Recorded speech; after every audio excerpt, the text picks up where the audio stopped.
Assalomu alaykum hurmatli uzurgo'ychilar. Dunyo Uyg'ur qurultiyi to'g'ri televiziyasi kundalik xabarlar programmasiga xush keldinglar. Men Hidoyat Musajon. Hammanglarning shu vaqtda xayrlik bo'lsin. Aziz ko'ruvchilar, to'g'ri diqqatinglar bugungi xabarlar programmasining tafsilotida bo'lsin. Dünyanın her qaysı ellerdeki Uyghur teşkilatları Komünist Xitay hakimiyetining vatanimiz Şarkı Türkistan'ı işgal qilganligining 72. yıllık münasebeti bilan 1 ve 2 oktyabr kunlari zo'r ko'lamli norozilik faoliyatlarini uyushtirish orqali Şarkı Türkistan xalqining milliy mustaqilligi bo'lgan orzu va tashnalligini xalqaro jamoatchilik oldida yana bir qitim ro'shan holda ifoda qilish bilan birga Xitoy hakimiyetining navbatda Uyg'urlarga qarata rahimsizlik yurgizayotgan irqiy qirg'inchiligiga la'nat yog'dirdi va xalqaro jamoatchilikni Xitoyning irqiy qirg'inchiligini to'sib qilish uchun jiddiy harakatga o'tishga chaqirdi. Bo'libmi 2 oktyabr kuni Yevropa Uyg'ur institutining uyushtirishi va Dunyo Uyg'ur qurultiyi, Belgiya Uyg'ur jamiyati, Yevropa Uyg'ur akademiyasi, Norvegiya Uyg'ur komiteti, Gollandiya Sharq Turkiston tashkilotlari ittifoqi qatorliq Uyg'ur tashkilotlarining ham Fransiyadagi ba'zi siyosiy partiyalar va ommaviy tashkilotlarning yaqindan hamkorlashishi bilan Parijda o'tkazilgan zo'r ko'lamli namoyish Fransiya va G'arb matbuotlarida intayin kuchli inkas qo'zg'adi. Fransiya matbuotlari bu qitimqi namoyishga 2000 dan ortiq kishining qatnashganligini va buning Fransiya tarixida Uyg'urlar tarafidan Xitoyga qarshi o'tkazilgan ko'lami eng zo'r namoyish ekanligini bayon qilishmoqda. Bo'libmi bu qitimqi tarixiy ahamiyatga ega namoyishda Yevropa parlamentining, Fransiya va Belgiya parlamenti a'zolarining, Fransiyadagi tanilgan san'atchi va mashhur shaxslarning, shundaqla Parij shaharlik hukumatning mas'ullarining namoyishchilar sepidan o'rin olib o'zlarining Sharq Turkiston xalqiga bo'lgan qo'llashi va hissdoshligini bevosita namoyon qilishi matbuotlarning kuchli diqqatini qo'zg'agan nuqtalarning biri bo'ldi. Yana kelib bu qitimqi namoyishga qatnashganlarning mutlaq ko'p qismining Fransiyaning yerli xalqidan tashkil tepishi Uyg'urlar masalasining Fransiya xalqining cho'nqur qo'llashiga erishganligining ro'shan namoyandasi edi. 2 oktyabr tushda Parijdagi Bastille maydoniga to'plangan minglagan namoyishchilar yomg'irga pisand qilmay, mustabid Xitoy hokimiyatining Uyg'urlarga yurgizayotgan irqiy qirg'inchiligi va boshqa jinoiy qilmishlarga qarshi jarangli shuur to'lab, respublika maydoniga qarab yurish qildi.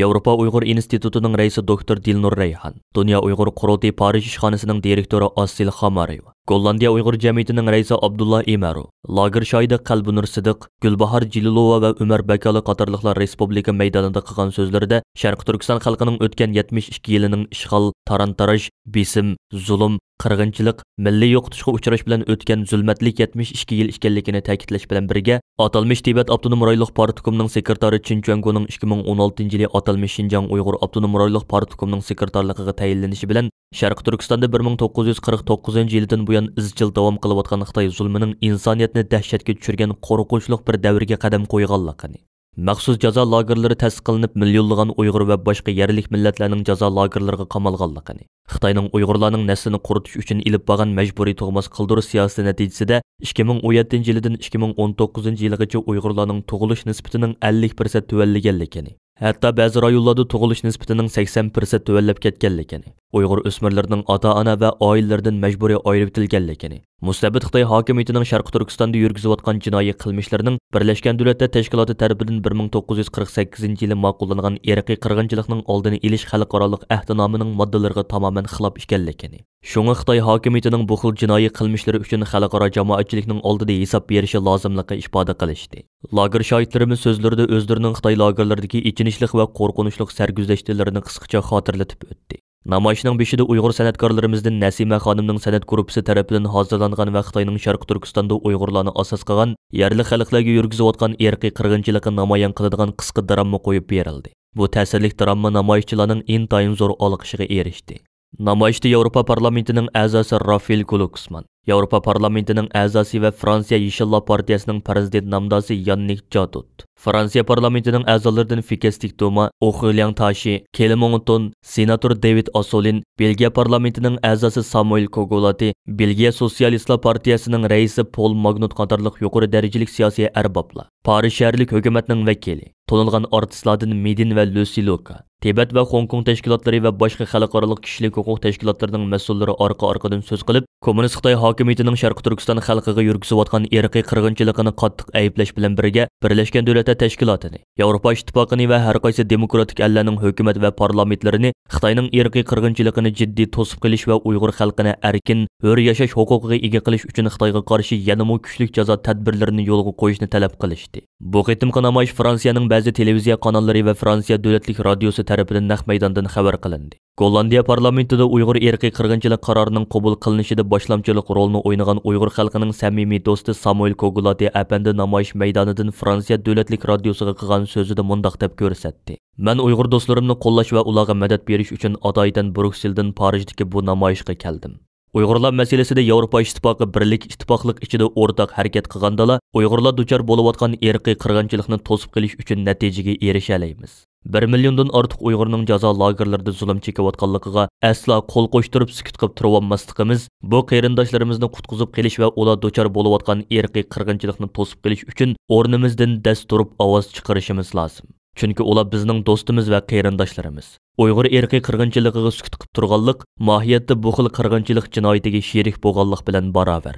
Yevropa parlamentining a'zosi va Fransiya Yeshillar partiyasining prezident nomzodi Yannick Jadot apandimi Fransiya radiosiga qilgan so'zida biz Xitoy hukumatini insonlarning eng aqalli haq-huquqlariga hurmat qilishga, xalqaro qonun prinsiplariga amal qilib, Xitoydagi osonliklarga yurgizayotgan jinoiy qilmishlarni darhol to'xtatishga chaqiramiz.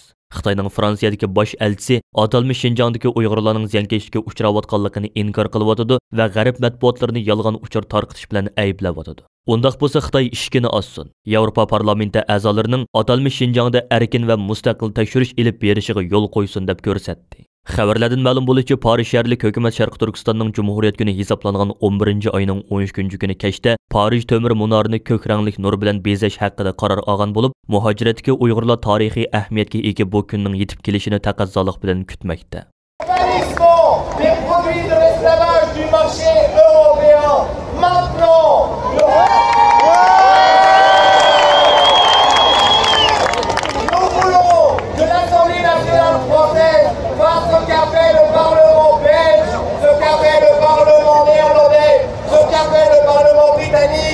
Qu'elle mette des mots sur le crime contre l'humanité que subissent les Ouïghours et qu'elle dénonce le génocide commis par le Parti communiste chinois. Nous le voulons maintenant. Notre assemblée, les gens qui nous représentent sont silencieux. Eh bien, cela nous fait honte. Cela nous fait honte.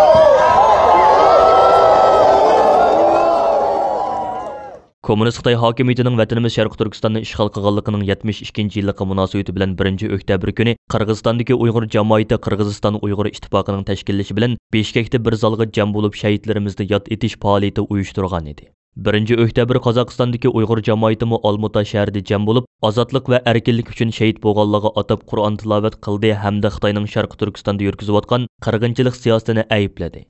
Dünya Uyg'ur qurultiyining Qozog'istondagi vakillari tarafidan uyushtirilgan bu murosimga Olmuta shahri va Olmuta viloyatining yiroq yaqin shahar ham yezilaridan bo'lib 100 ga yaqin odam qatnashdi. Dunyoga targan koronavirusi sababidan cheklamalar e'lon qilinganlikdan ko'p odam yig'maslik va barliq bexatarlik choralarini ko'rish qaror qilingan edi. Mazkur murosim beshida tarixchi va siyosatshunos Qahramon G'ojambarda xalqaro vaziyat, Xitoyning Uyg'ur elida elib berayotgan bostirish siyosati, Dünya Uyg'ur qurultiyining faoliyati va uning kelgusi planlari haqida tafsiliy doklad berdi. 2-oktyabr kuni Kanada Sharq Turkiston birligining uyushtirish bilan Kanadaning Toronto, Montreal, Vancouver qatorli shaharlardagi Xitoy konsulxonalari oldida Xitoyning irqiy qirg'inchiligiga qarshi namoyishlar o'tkazildi. Kanada Sharq Turkiston birligining raisi To'yg'un Abduvali apandi Torontodagi namoyishda qilgan so'zida kurashchan Sharq Turkiston xalqining hech bir zaman Xitoy mustamlikachilarga tiz bukib boqmaganligini va o'zlarining milliy kurashlarini toki Sharq Turkistonning milliy mustaqilligini asliga keltirganga qadar jasorat bilan izchil davomlashtirganligini ta'kidlab o'tish bilan birga mustabid fashist Xitoy hokimiyatining bir butun Uyg'ur xalqini tarix sahnasidan tamoman yo'qotish uchun rahimsizlarcha irqiy qirg'inchilik elib berayotganligini, xalqaro jamoatchilikning bu xil qirg'inchilikqa aslo sukut qilib turmasligi va Xitoy hokimiyatiga jiddiy inkas qaytarishi lozimligini ifoda qildi. Amerika Uyg'ur birlashmasi, Uyg'ur kishilik huquq qurilishi qatorliq tashkilotlarning uyushtirishi bilan 1-oktyabr kuni Washington shahridagi eng dongli sayohat nuqtalarining biri bo'lgan Lincoln xotira saroyining oldidagi maydonda o'tkazilgan namoyish o'zgacha tus olgan bo'lib, Amerikadagi Uyg'urlar eng ko'p qatnashgan namoyishlarning biri hisoblangan bu qitimqi norozilik harakati matbuotlarning kuchli diqqatini qo'zg'adi. Boshqa millat va irqdagi ko'plagan kishilarning Uyg'urlarga ozodlik deganda xatlar besilgan maykalarni kiygan holda namoyishchilar sepiga qo'shilishi o'zgacha manzara hosil qilgan edi. Bu qitimqi namoyish ishtirokchilari uchun Amerika Uyg'ur birlashmasi maxsus Sharq Turkiston Cumhuriyati bayrog'ining rangida kunlik va o'xshamagan cho'ng kichiklikda Uyg'ur qirg'inchiligi to'xtasin degan xatlar besilgan maykalar tayyorlagan edi. Namoyishga yig'ilgan necha yuz kishining o'xshash kunlik ko'tarib, o'xshash mayka kiyishi bilan namoyish maydoni o'zgacha hayvatga va sulkatga ega bo'ldi. Tushdan keyin soat 2 da rasmiy boshlangan namoyish faoliyati oldi bilan Amerika va Sharq Turkiston milliy marshi bilan boshlandi. Namoyishga qatnashgan Amerika parlamentining a'zolari, hukumat xodimlari bir-birlab so'zga chiqib, navbatdagi Uyg'ur qirg'inchiligi hamda uningga qarshi elingan tadbirlar haqida o'xshamagan nuqtalardan so'z qildi. Bo'libmi Amerika majlisi a'zolaridan Tom Sivazi qatorliqlarning assalomu alaykum deb so'z boshlashi namoyish maydonidagi Uyg'ur jamoatini zo'r hayajonga soldi.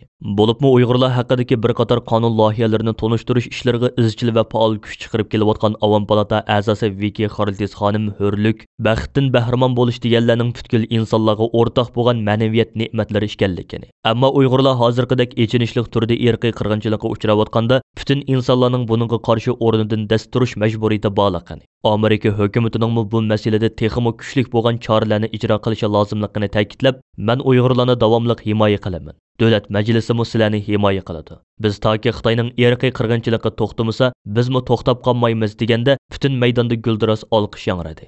Shuningdan keyin har qaysi hukumat xodimlari, diniy zotlar vakillari, lager shoidlari orqa-orqadan so'zga chiqib, Uyg'ur qirg'inchiligining eng yangi taraqqiyoti, Xitoy hukumatining navbatda Uyg'urlardan musodara qilingan g'oya zo'r moddiy boylikni kim ortiq qilib setishi, Uyg'ur nopsi duch kelayotgan jiddiy xiraslar qatorliq reallik haqida so'z qildi. Shundaqla Amerika va G'arb dunyosidagi demokratik allarning Uyg'ur qirg'inchiligiga qarshi olgan tadbirlarining tegishli unumlarni qo'lga keltirayotganligini, ammo buning navbatdagi qirg'inchilikqa xotima berishga kifoya qilmaydiganligini, bu masalalarni og'zaki ta'kidlashdan boshqa, eng muhimi bu vaqtda texmo kuchli bo'lgan boshqa amaliy tadbirlarni ijro qilish kerakligini bayon qildi. Kommunist Xitoy hokimiyatining vatanimiz Sharq Turkistonni ishg'ol qilganligining 72-yilligi munosabati bilan 1-oktyabr kuni Avstraliya Sharq Turkiston jamiyatining uyushtirish bilan Janubiy Avstraliyaning markazi Adlay shahrida mustabid Xitoy ishg'oliyatchilariga qarshi keng ko'lamli yurish va namoyish o'tkazilgan edi. 2-oktyabr kuni Yaponiya Uyg'ur jamiyati Yaponiyadagi Tibet, Hong Kong, Tayvan, Mongol va yerlik kishilik huquq tashkilotlari bilan birlikda Tokioda Xitoyga qarshi keng ko'lamli namoyish va yurish olib bordi.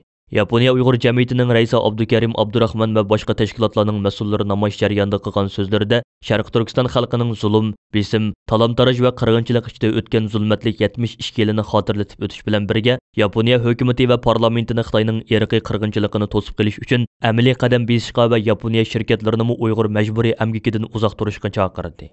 1-oktyabr İstanbul vaqti tushdan burun Sharq Turkiston tashkilotlari birligi, Sharq Turkiston ma'rif va hamkorlik jamiyati, Dunyo Uyg'ur qurultiyi vaqfi, Uyg'ur akademiyasi vaqfi, Sharq Turkiston ulamolar birligi, Sharq Turkiston kishilik huquqni kuzatish tashkiloti, Iso Yusuf Olibtekin vaqfi, Sharq Turkiston vaqfi, Sharq Turkiston yoshlar birligi qatorliq 30 ga yaqin Sharq Turkiston tashkiloti birlashib, Xitoyning Istanbuldagi konsulxonasi oldida zo'r ko'lamli birlashma namoyish va axborot e'lon qilish yig'ini o'tkazib, Kommunist Xitoy hokimiyatining 72 yillik ishg'oliga la'nat o'qish bilan birga Xitoy hokimiyatining Sharq Turkiston xalqiga yurgizayotgan irqiy qirg'inchiligiga va boshqa jinoiy qilmishlarga qattiq norozilik bildirgan edi. Sharq Turkiston tashkilotlar birligining chaqiriqi bilan 1-oktyabr yana Turkiyaning poytaxti Anqara bilan Turkiyaning Uyg'urlar eng ko'p o'ltiraqlashgan Konya, Kastamonu va Qahramonmaraş shaharlarida keng ko'lamli namoyishlar o'tkazildi. Bu namoyishlarga Turkiyadagi siyosiy partiyalarning vakillari, ommaviy tashkilotlar, Uyg'ur o'quvchilar va Sharq Turkiston ommaviy tashkilotlari qatnashdi. 1-oktyabr kuni attigan soat 10 da Turkiya poytaxti Anqaraning markaziga joylashgan Ulus maydonida o'tkazilgan namoyishga sobiq parlament a'zosi, Kelajak partiyasi muavin raisi Selçuk Özdağ boshchiligidagi partiya rahbarlari ishtirok qildi. Dunyo Uyg'ur qurultiyi London ishxonasi va Angliyadagi Tibet, Hong Kong va boshqa kishilik huquq tashkilotlarining uyushtirishida 1-oktyabr Londondagi Xitoy elchixonasining oldida o'tkazilgan birlashma namoyishmi Angliya va G'arb matbuotlarining kuchli diqqatini qo'zg'agan hayvatlik namoyishlarning biri bo'ldi. Namoyishga intayin ko'p sondagi yerliklarning qatnashi muhojiratdagi Uyg'urlarni alohida ta'sirlantirgan va mamnun qilgan nuqtalarning biri bo'ldi. Dunyo Uyg'ur qurultiyi London ishxonasining direktori Rahima Mahmud xonim namoyish jarayonida qilgan so'zida Sharq Turkiston va Uyg'urlarning navbatdagi ichinishlik vaziyati haqida ma'lumot berish bilan birga xalqaro jamoatchilikni tarix sahnasidan yo'qolib ketish girdoviga berib qolgan Uyg'ur xalqini irqiy qirg'inchilikdan saqlab qolish uchun jiddiy harakatga o'tishga chaqirdi. Ondan boshqa yana 1-oktyabr kuni Dunyo Uyg'ur qurultiyining uyushtirish bilan Berlindagi Xitoy elchixonasining oldida, Yevropa Sharq Turkiston birligining uyushtirishi bilan Myunxendagi Xitoy konsulxonasining oldida, Germaniyadagi Uyg'ur yoshlarimizning uyushtirishi bilan Frankfurt shahrida, Shvetsiya Uyg'ur ma'rif jamiyatining uyushtirishi bilan Stokgolmdagi Xitoy elchixonasining oldida, Norvegiya Uyg'ur komitetining uyushtirishi bilan Oslodagi Xitoy elchixonasining oldida norozilik namoyishlari o'tkazildi. Hurmatli televizor ko'ruvchilar, Yuqorida Dünya Uyg'ur Qurultayı tor televiziyasi gündəlik xəbərlər proqramımızda diqqətinizə sunduq. Keyin qaytımlıq proqramımızı görüşəylik. Görüşkə aman boğaysılar. Xeyir xoş.